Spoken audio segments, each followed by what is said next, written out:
Ikindi nyakubahwa Perezida wa Repubulika ibirebana n'insengero, abanyirinsengero basabwe kugira ibyo bavugurura, barabivugurura bashyiramo amafaranga, nabyo bigiye gusaza zitarataha. Iyo bibagewe nta nsengero nafungura nimwe. N'ibyo dukora tubikora nyine byose kugira ngo abantu nayo insengero muri development, muri ibi byose twavugaga intambara ziri ku isi na survival y'igihugu, insengero zifitemo uruhare iki? Nazo ziratanga akazi se? They are just cheating. Abenshi they are just cheating. Ariko mubahehe mwebwe, ngewe ibyo mbona ko ari abantu huzuyemo ububande gusa, kurwana n'ababande bari mu churches nabyo nta mpuhwe mbifitiye na busa rwose. Ariko mwebwe abakoroni barabarindagije, namwe murarindagira. Ubu ibintu twirwe tuganira ibintu bya church, ibisengero, wagiye mujye guhinga, mworore,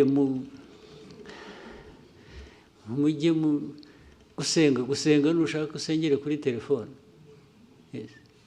Ibyo churches aho byaturutse ntuhazi. Churches ziri ahantu hose ziri, ahubwo ndetse buriya nuko dushaka gushyira ibintu mu kuri, ntitudashaka guhutaza abantu, tugira kwigisha, naho hafunzwe nke.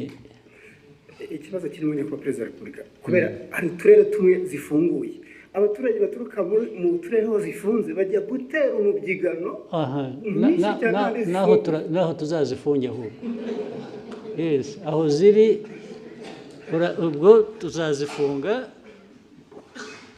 bajye basengera mu rugo rwose. Iri senga abanyafurika mwara. Niba munyina ikindi kibazo kimwe kirebana n'inyambo, ejo bundi mwagabiye Emile wa Katari inyambo. Albert Rudatsimburwa twaza tuganira avuga ati birakwiye ko inyambo zishyirwa mu murage w'igihugu ku buryo buri official. Ibyo bintu mwese mubitekerezaho bizakorwa ryari? Muzabitekerezeho mwebwe. Muzabitekerezaho mubikore. Njye mfite inyambo ndazitunze, ndishimye. Uko muzazigenza migirire gute, ibyo birabareba. Yes, njye nzatunga, ngabe,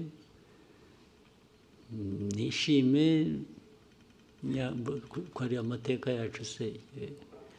Mwe mukora akazi ko